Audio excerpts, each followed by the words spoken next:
Assalamualaikum warahmatullahi wabarakatuh. Saya Suci Rahmawati, NIM 182201074 dari kelas B, Program Studi Rekayasa Sistem Komputer, Fakultas Teknik, Universitas Muhammadiyah Buton. Tujuan pembuatan video ini yaitu untuk memenuhi tugas mata kuliah Bahasa Indonesia. Sejarah, kedudukan, fungsi, serta ragam bahasa Indonesia. Sejarah perkembangan bahasa Indonesia. Jadi para ahli sependapat bahwa cikal bakal bahasa Indonesia adalah bahasa Melayu kuno, yang dalam perkembangannya kemudian melahirkan sejumlah dialek regional dan dialek sosial yang tersebar luas di wilayah Asia Tenggara. Kedudukan bahasa Indonesia terbagi menjadi dua. Yang pertama, bahasa nasional. Bahasa Indonesia sebagai bahasa nasional berfungsi mempererat hubungan antar suku di Indonesia. Yang kedua yaitu bahasa negara.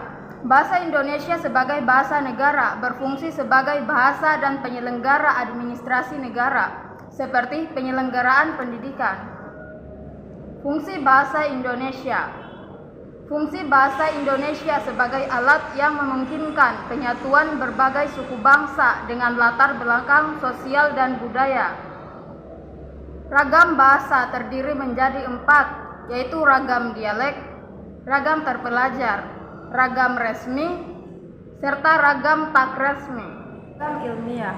Ragam ilmiah adalah salah satu ragam bahasa Indonesia yang digunakan dalam pertemuan dan penulisan karya ilmiah, di mana ragam bahasa ilmiah ini diperoleh sesuai dengan sifat keilmuannya dan didasari oleh hasil pengamatan, peninjauan, penelitian dalam bidang tertentu, serta disusun menurut metode atau peningkatan rasional dan pendekatan empiris, dengan sistematika penulisan yang bersusun bahasa dan isinya dapat dipertanggungjawabkan kebenarannya dan keilmiahannya. Karakteristik ragam ilmiah yaitu cendekia, lugas, jelas, formal, objektif, konsisten, bertolak dari gagasan, serta ringkas dan padat. Ciri-ciri ragam ilmiah. Yang pertama yaitu baku. Struktur bahasa yang digunakan sesuai dengan kaidah bahasa Indonesia baku, baik mengenai struktur kalimat maupun kata. Yang kedua logis. Ide atau pesan yang disampaikan jelas dapat diterima akal. 3. Kuantitatif. Keterangan yang dikemukakan pada kalimat dapat diukur secara pasti. 4. Tepat. Ide yang diungkapkan harus sesuai dengan ide yang dimaksudkan oleh pemutus atau penulis dan tidak mengandung makna ganda. 5. Denotatif yang berlawanan dengan konotatif.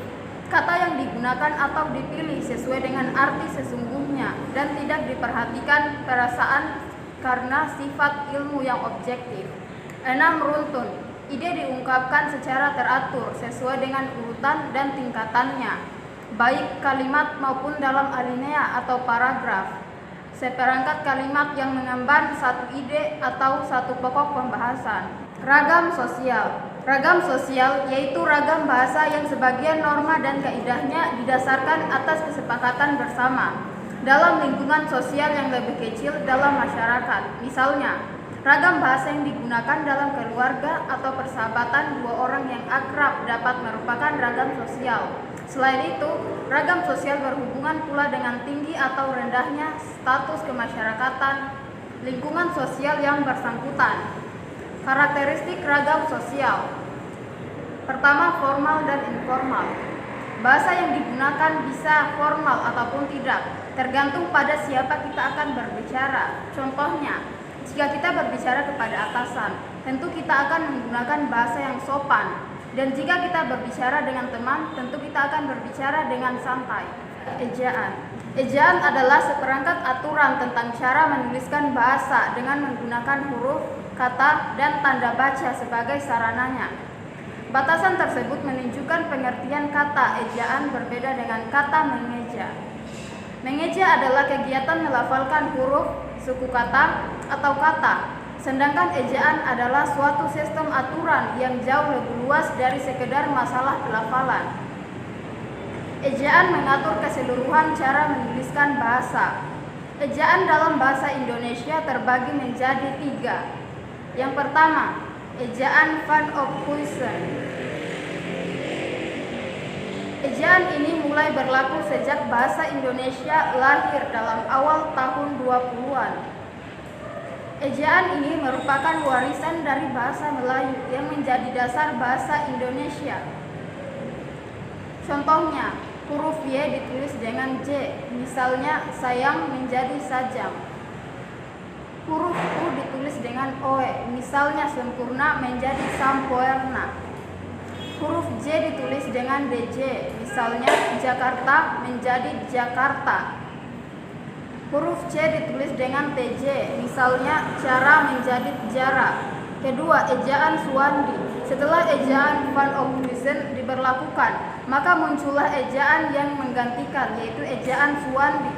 Ejaan ini berlaku mulai tahun 1974 sampai tahun 1972. 3. Ejaan yang disempurnakan atau EYD.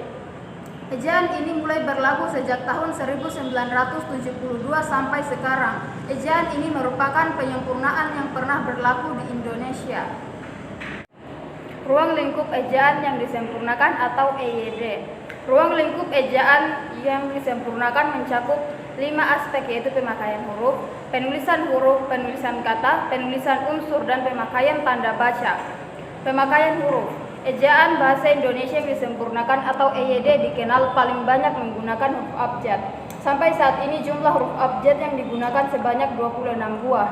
Huruf abjad, huruf vokal, huruf konsonan, huruf diftong, gabungan huruf konsonan. Penulisan huruf. 2 hal yang harus diperhatikan dalam penulisan huruf berdasarkan EYD, yaitu penulisan huruf besar, contohnya digunakan sebagai huruf pertama kata pada awal kalimat. Penulisan huruf miring, contohnya digunakan pada penulisan judul buku, nama majalah, dan nama surat kabar yang ada dalam sebuah kalimat.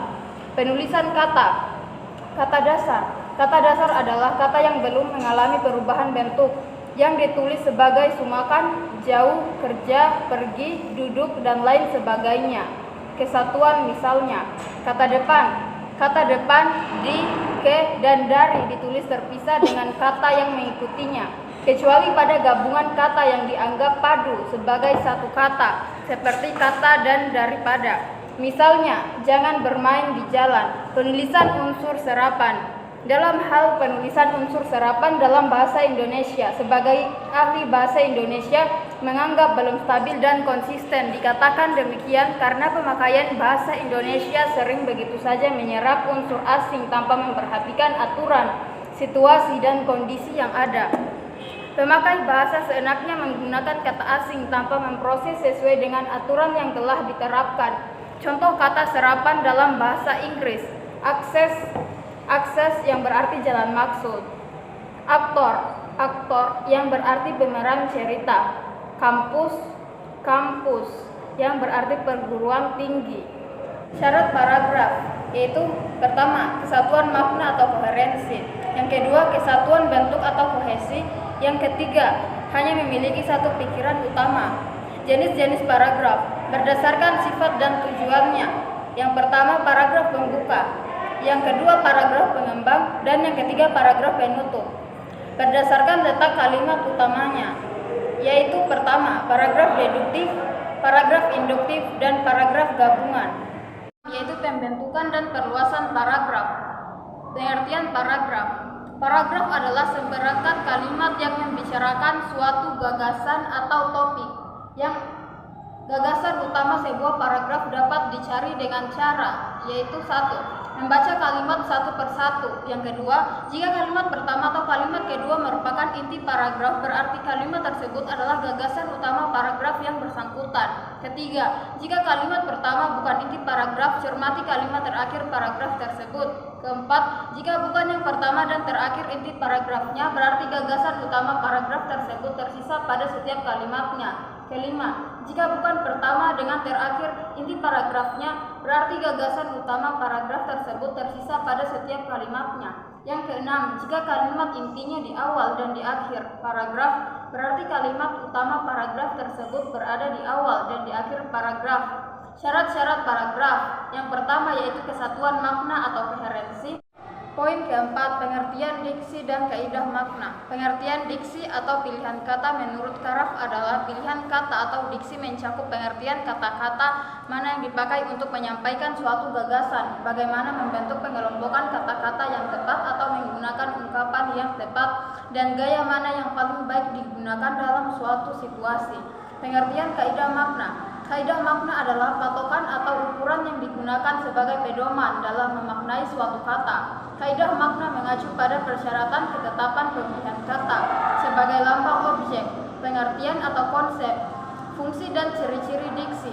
Fungsi diksi yaitu membuat orang yang membaca atau mendengar karya sastra menjadi lebih paham mengenai apa yang ingin disampaikan oleh pengarang, membuat komunikasi lebih efektif, melambangkan gagasan yang diekspresikan secara verbal, menciptakan komunikasi yang baik dan benar, serta menciptakan pencapaian target komunikasi. Ciri-ciri diksi yaitu tepat dalam pemilihan kata untuk mengungkapkan gagasan atau hal yang diamanatkan, dapat digunakan untuk membedakan secara tepat nuansa makna dan bentuk yang sesuai dengan gagasan dan situasi serta nilai rasa pembaca.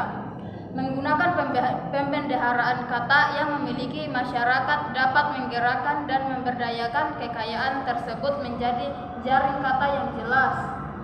Jenis-jenis diksi berdasarkan makna, yaitu makna denotatif merupakan diksi dengan makna yang sebenarnya dari suatu kalimat maupun suatu kata.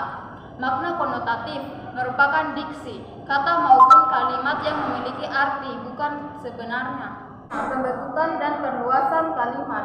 Dasar pembentuk kalimat, sebuah kalimat tunggal dibangun oleh satu pola kalimat, yaitu sekurang-kurangnya terdiri atas dua unsur, yaitu unsur subjek yang dilambangkan dengan S dan unsur predikat yang dilambangkan dengan P.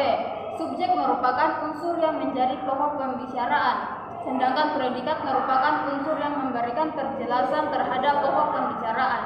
Bagian lain yang berfungsi memberikan penjelasan terhadap predikat kalimat adalah objek yang dilambangkan dengan O, pelengkap yang dilambangkan dengan pel, dan keterangan yang dilambangkan.